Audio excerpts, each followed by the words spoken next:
नमस्कार दोस्तों, मैं आपका दोस्त विपिन कुमार स्वागत करता हूं आपके अपने YouTube channel point classes UK पर। देखिए दोस्तों, जैसा कि हमारा ये चैनल चला हुआ है पॉइंट क्लासेस यूके और हमारा टॉपिक चला हुआ है उत्तराखंड से उत्तराखंड का भूगोल।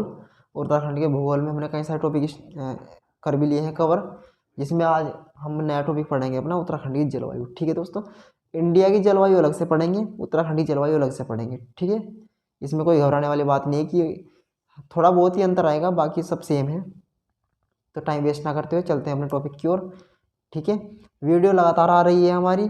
और देखिए, आपका जो फॉरेस्ट गार्ड है उसकी डेट कभी भी आ सकती है। ठीक है, मार्च स्टार्ट हो गया है, अप्रैल और मई जून जुलाई में जाकर उसका पेपर होगा। ठीक है, लेकिन दोस्तों एक चीज़ का ध्यान रखना है आपको, आपका फिजिकल पहले होना है, तो आपने थोड़ा फिजिकल पे ध्यान दीजिए। ठीक है, तो आइए स्टार्ट करते हैं उत्तराखंड की जलवायु। ठीक है, तो इसमें पहले हम देखेंगे कि जलवायु को प्रभावित करने वाले कारक कौन कौन से हो सकते हैं, या कौन कौन से कारण हैं कि जिसकी वजह से जलवायु परिवर्तित होती है। ठीक है, आइए प्रभावित करने वाले कारक।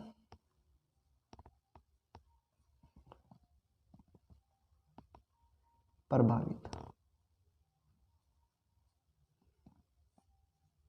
करने वाले कारक। ठीक है, ये हेडिंग लगा दी है मैंने छोटी सी। इसमें जो फर्स्ट देखने वाले हैं, देखिए दोस्तों, प्रभावित करने वाले कारक कई हो सकते, निम्नलिखित हो सकते हैं, जिसमें कुछ इंपॉर्टेंट देखने वाले हैं हम।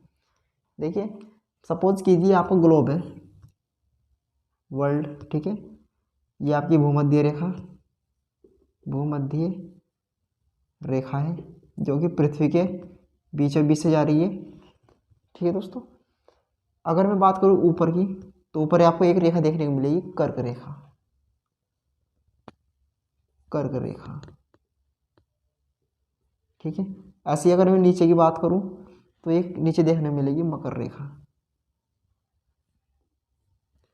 जब सूर्य कर्क रेखा पर होगा, जब मौसम अलग होगा, जब मकर रेखा पर होगा तब अलग होगा। ठीक है, तो इसे मैं क्या कह सकता हूँ, अक्षांशीय और देशांतरीय स्थिति। ठीक है दोस्तों, अक्षांशीय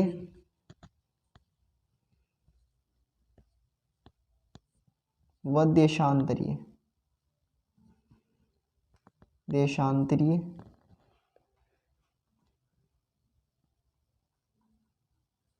देशांतरीय स्थिति। जब स्थिति परिवर्तित होगी तो मौसम भी परिवर्तित होगा। ठीक है, क्लियर सी बात है। इसी तरह सेकंड की बात करूँ, सेकंड पॉइंट की बात कर रहा हूँ, तो वायुदाब।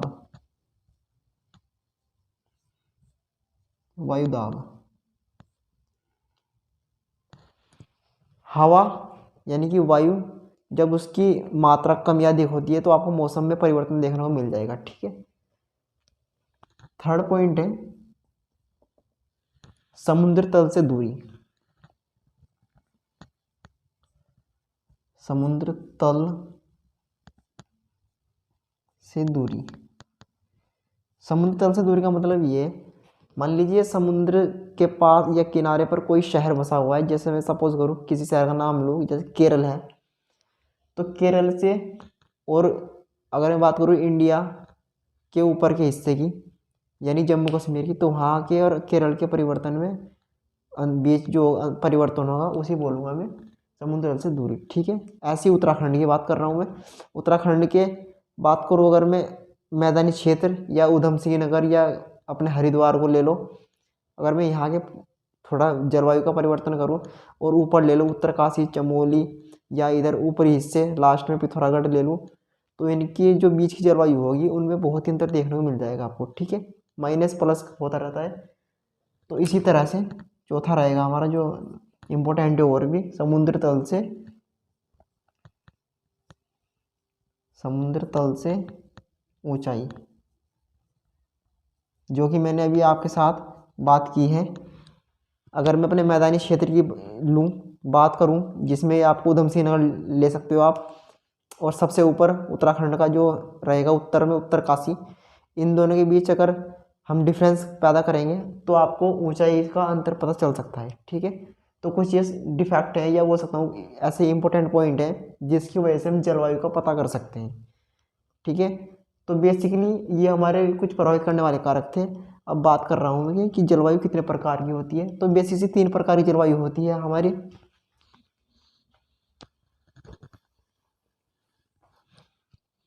जलवायु के प्रकार अगर मैं बात करूँ तो अगर मैं फर्स्ट प्रकार की बात करूँ तो उसमें आपको पहला देखने को मिल जाएगा ग्रीष्म ऋतु। ग्रीष्म ऋतु। सेकंड की बात करूँ तो वर्षा ऋतु। वर्षा ऋतु जिसे आप वर्षा ऋतु यानी बरसात। और थर्ड है आपका शीत ऋतु यानी सर्दियाँ। शीत ऋतु। देखिए दोस्त, कोई कुछ भी भारी नहीं है। ठीक है, एक ही चीज़ क्लियर से पढ़ेंगे हम। तो पहला टॉपिक पढ़ेंगे हम ग्रीष्म ऋतु। मैं इसको रफ कर रहा हूँ, आशा करता हूँ आपको समझ में आ गया होगा। तो पहला जो टॉपिक रहेगा ग्रीष्म ऋतु पर रहेगा हमारा। थोड़ा इधर लिख देता हूँ मैं।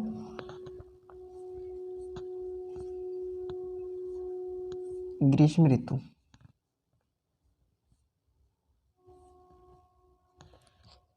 देखिए ग्रीष्म ऋतु में अगर मैं बात करूँ इसके अन्य नाम की या बोल सकता हूँ कि स्थानीय नाम, तो एक देखने को मिलेगा आपको इसमें खरसा। खरसा बोल सकते हैं इसको, या एक नाम और देखने को मिल जाए उसका रूडी। रूडी या खरसा, आपको इसका एक नाम देखने को मिल जाएगा। ठीक है, ये आपका क्या है स्थानीय नाम। स्थानीय नाम। देखिए ये ग्रीष्म ऋतु कब से कब तक होती है। अगर मैं बात करूँ वर्तमान की तो फिलहाल क्या चल रहा है, मार्च चल रहा है। तो मार्च के मध्य से लेकर जून तक आपको देखने को मिल जाएगी आपकी गर्मियाँ। तो मध्य मार्च से जून, मध्य मार्च से जून क्या देखने को मिल जाएगी आपकी गर्मियाँ देखने को मिल जाएगी आपको। और इसी में अगर मैं बात करूँ कि गर्मियाँ स्टार्ट कब से होती है, महीने का तो पता कर लिया है हमने कि मध्य मार्च से जून तक। मैंने आपको ग्लोब बनाकर दिखाया है कि जब सूर्य कर्क रेखा पर होगा तब आपकी गर्मियाँ स्टार्ट होने लगेगी। ठीक है, तो जब सूर्य कर्क रेखा पर इसी में अगर मैं बात करूं कि सबसे गर्म महीना कौन सा होगा, सबसे गर्म महीना तो जून सबसे गर्म महीना होगा जिसमें आपको सबसे ज़्यादा गर्मियाँ देखने को मिलेंगी। उसी के साथ मई जून में आपको यहाँ पर उष्ण कटिबंधीय जलवायु देखने को मिलेगी। मई जून में उष्ण कटिबंधीय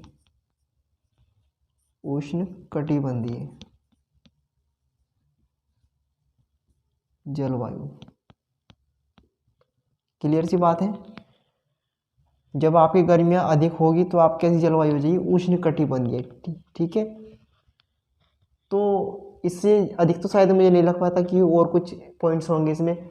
ग्रीष्म का अन्य नाम आपको देखने को मिल जाएंगे। खरसा और रूडी इंपॉर्टेंट है बहुत, सीधे सीधे क्वेश्चन पूछता है एग्जाम में कि खरसा किसका स्थानीय नाम है। ठीक है, तो ग्रीष्म ऋतु का मध्य मार्च से जून तक आपको देखने को मिल जाएंगी, जो कि अभी स्टार्ट हो रही है। मार्च चल रहा है, सूर्य कर्क रेखा पर होगा तभी आपको देखने को मिलेगी गर्मियाँ। सबसे गर्म महीना पूछ सकता है इसमें तो जून है। ठीक है, और इम्पोर्टेंट ये है कि मई जून के महीने में आपको उष्ण कटिबंधीय जलवायु यहाँ पर देखने को मिल जाएगी। ठीक है, उसी के साथ आपका जो नेक्स्ट टॉपिक रहेगा वो रहेगा वर्षा ऋतु। ठीक है, वर्षा ऋतु ये फर्स्ट था आपका। अब सेकंड की बात कर रहा हूँ मैं, वर्षा ऋतु। वर्षा ऋतु। ठीक है, कुछ भी भारी नहीं है, बस आप हमारे साथ लगे रहे। ठीक है, अगर आपको लग रहा है कि मुझे कहीं थोड़ी प्रॉब्लम हो रही है तो प्लीज़ हमें कमेंट कीजिए। हम आपका शायद सोल्यूशन दें कुछ। ठीक है, तो वर्षा ऋतु, अगर मैं दोस्तों इसकी थोड़ी सी बात करूं कि इसका जैसे कि स्थानीय नाम था खरसा और रूडी, तो इसी का एक नाम और देखने को मिल जाएगा आपको। देखिए वैसे सामान्य नाम में बोलते हैं इसको, ये स्थानीय नाम में चमस्सा बोलते हैं जब आपकी बरसात स्टार्ट होती है। लेकिन चमस्सा भी थोड़ा कहना सही नहीं होगा, इसको थोड़ा और कर देते हैं कि जिससे ये सुनने में और अच्छा लगे। इसको बोलते हैं चौमासा। चौमासा, चौमासा एक नाम देखने को मिल जाएगा आपको इसका। ठीक है, इसके बाद वही सब कुछ है। मध्य मार्च से जून तक आपकी गर्मियाँ थी, ये आपकी जून मध्य जून से स्टार्ट हो जाती है आपकी वर्षा ऋतु। तो इसके मैं बोलूँगा मध्य जून, मध्य जून से अक्टूबर, अक्टूबर। ठीक है, मध्य जून से अक्टूबर आपको देखने को मिलेगी वर्षा। ठीक है, इसी में अगर मैं बात करूं कि सबसे ज़्यादा वर्षा कहाँ पर होती है, या इससे पहले मैं बात करूं कि अधिक वर्षा किस मानसून से होती है, तो जो आपका बंगाल की खाड़ी है, बंगाल की खाड़ी, बंगाल की खाड़ी की ओर से आने वाले मानसून, मानसून से, बंगाल की खाड़ी की ओर से आने वाले मानसून की वजह से क्या होती है, यहाँ पर वर्षा होती है। ठीक है, अब मैं बात करने जा रहा हूँ, बहुत ही इंपॉर्टेंट है दोस्तों, जो कि एग्जाम के लिए बहुत ही इंपॉर्टेंट है। क्वेश्चन आता है कि सबसे ज़्यादा वर्षा कहाँ होती है। सबसे ज़्यादा वर्षा, उत्तराखंड की बात कर रहा हूँ। सबसे ज़्यादा वर्षा, सबसे ज़्यादा वर्षा कहाँ देखने को मिलेगी आपको, नरेंद्र नगर में, नरेंद्र नगर। ठीक है, उत्तराखंड का एक क्षेत्र पड़ता है नरेंद्र नगर, जहाँ पर आपको देखने को मिल जाएगी सबसे ज़्यादा वर्षा, और ये आपको मिलेगी 318 सेंटीमीटर प्लस में, यानी कि 318 सेंटीमीटर तक यहाँ पर क्या होती है, वर्षा होती है। ठीक है, इसी में अगर मैं बात करूँ कि सबसे कम, सबसे कम, सबसे कम वर्षा ये होती है आपकी पौड़ी में। पौड़ी कितनी, 40 से 80 सेंटीमीटर। ठीक है, अगर मैं इसकी हिमालय की भी बात करूं तो ये आपको देखने को मिल जाएगी शिवालिक, शिवालिक या बोल सकते हो बाह्य, बाह्य हिमालय। ठीक है, शिवालिक श्रेणी या बाह्य हिमालय, हिमालय। ठीक है, और अगर मैं बात करूं सबसे कम वर्षा की, तो पौड़ी ऊपर है आपका, वरहतिया महान हिमालय, महान हिमालय। ठीक है जी, ये आपकी वर्षा ऋतु है। चौमासा इसका सेकंड नाम है, या बोल सकते हैं कि स्थानीय नाम, स्थानीय नाम। मध्य जून से अक्टूबर तक आपको देखने को मिल जाएंगी, और बंगाल की खाड़ी की ओर से आने वाले जो मानसून होते हैं उसकी वजह से आपको अधिक वर्षा देखने को मिल जाएगी। यहाँ पर अधिक वर्षा लिख भी देता हूँ मैं, चलो इसको, अधिक वर्षा। ठीक है जी, और सबसे ज़्यादा वर्षा की बात करूँ तो नरेंद्र नगर में 318 सेंटीमीटर तक आपको देखने को मिल जाएगी, जो आपका शिवालिक श्रेणी में पड़ता है। ठीक है जी, और सबसे कम पौड़ी में, जो वृहत हिमालय या महान हिमालय में 340 से 80 सेंटीमीटर तक आपको देखने को वर्षा मिल जाएगी यहाँ पे। तो ये आपकी वर्षा ऋतु थी। अब मैं तो थोड़ा रफ कर रहा हूँ। ठीक है जी, अच्छा ये नरेंद्र नगर, नरेंद्र नगर आपको पड़ेगा टिहरी में, चलो लिख लो टिहरी, टिहरी। ठीक है जी, 318 सेंटीमीटर तक। तो मैं इसे रफ कर रहा हूँ। देखिए दोस्तों, भारी कुछ भी नहीं है, मैंने आपको पहले ही बता दिया है, बस आप हमारे साथ मेहनत करते चलिए, बाकी पेपर निकाल ही दोगे आप, ये तो मुझे उम्मीद है आपसे पूरी पूरी। फिजिकल पे थोड़ा ध्यान दीजिए क्योंकि फिजिकल पहले ही होने वाला है, आपका एग्ज़ाम से पहले फिजिकल है।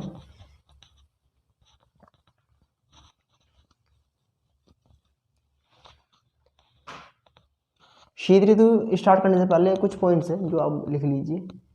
उत्तराखंड राज्य में आपको क्या होगा, राज्य में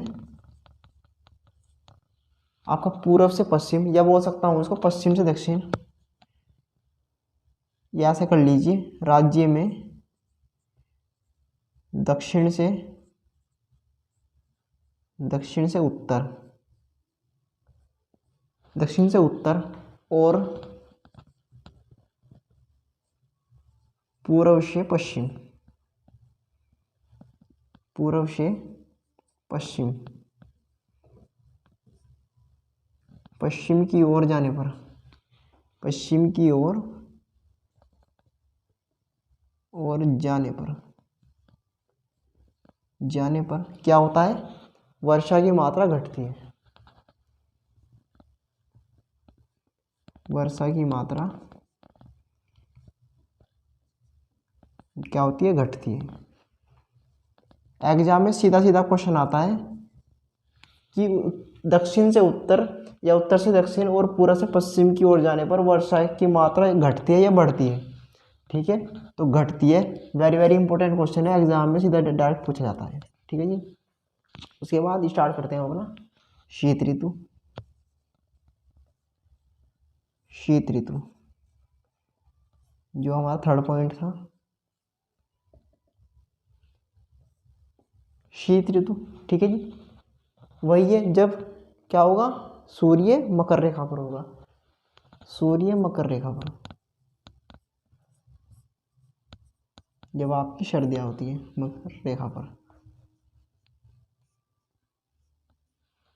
अगर मैं थोड़ी इसकी बात कर लूँ कि कब से कब तक है ये, देखिए जो आपकी वर्षा ऋतु थी अक्टूबर तक थी, तो ये मध्य अक्टूबर से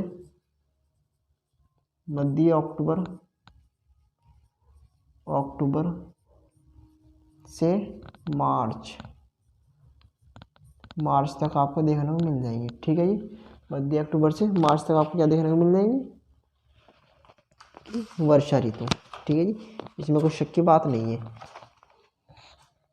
देखिए अगर मैं बात करूं कि इसमें सबसे ठंडा या ठंडा मौसम, जैसे कि हमने बात की थी किसकी, गर्मी की, सबसे गर्म मौसम महीना कौन सा था उसमें, जून था। इसी तरह इसमें सबसे ठंडा महीना कौन सा होगा, कॉमन सी बात है ये तो, सबसे ठंडा महीना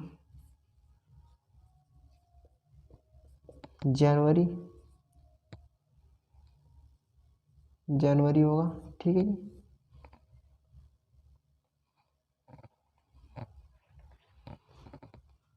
तो ठीक है दोस्तों, ये सब कुछ इसमें बात है। और चलो ये भी कर लो,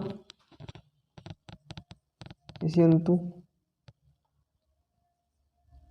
इसका जो है स्थानीय नाम है जो बोलते हैं इसको, ये इतना वो नहीं है, इम्पोर्टेंट नहीं है। ठीक है दोस्तों, आपको आपको याद करने की जरूरत नहीं है, बस आपको याद रखना है कि मध्य अक्टूबर से मार्च तक ये चलती है और सबसे ठंडा महीना आपका जनवरी है। ठीक है जी, इसमें अगर मैं बात करूँ कि पश्चिमी विक्षोभ चक्रवात के कारण क्या होता है, यहाँ पर ओले की वर्षा पाई जाती है। पश्चिमी विक्षोभ या चक्रवात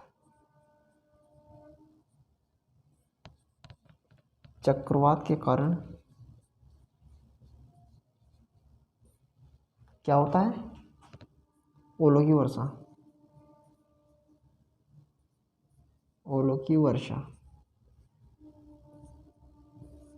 ठीक है जी। तो ये थी दोस्तों आपकी उत्तराखंड की जलवायु, जिसमें शायद लगभग मैंने आपको कवर करा दिया है। इससे बाहर कुछ नहीं जाना है आपका, ये मेरा विश्वास रखिए। और अगर आपको कोई डाउट लगे तो प्लीज़ हमें कमेंट कीजिए, और अगर वीडियो अच्छी लगे तो प्लीज़ वीडियो को लाइक कीजिए, शेयर कीजिए, और नए हो चैनल पर तो नए चैनल को सब्सक्राइब कर दीजिए प्लीज़। तो आज की वीडियो में इतना ही, देखते रहिए हमारा यूट्यूब चैनल। धन्यवाद।